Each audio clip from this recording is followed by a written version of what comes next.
Sometimes we may need to add the b-rolls on our video or clips or footage. So let's see how we can do this thing. At first we need to choose our b-roll clip which we want to add. So this is on the sample video, or I want to add a big clip like starting from like 9, 10, 11, like that way. Okay, so here I see on my computer I already have a counter which will count from the beginning, like second, and then the video will be started.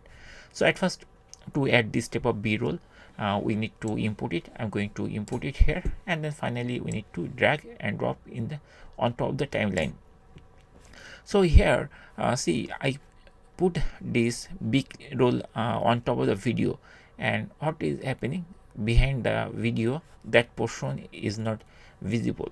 So in this way we can put all as many clips as we want one by one, but the top clip will be visible first.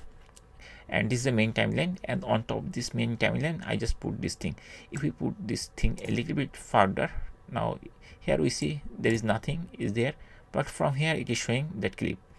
Now for example, we want to clip this, it starts from 9 to 1, so we want to like choose from 3, so we can drag the position from where we want to show, like from 3, and it is at 3 to 1 like this way, and then I want to put on top of the video like that.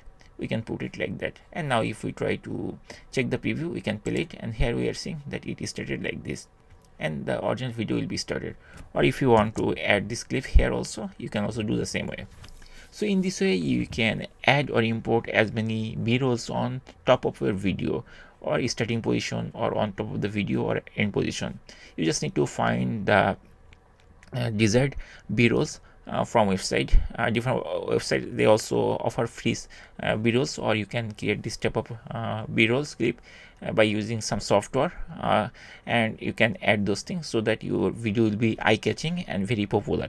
And that's it. In this way we can easily add b-rolls on top of our video or inside our video.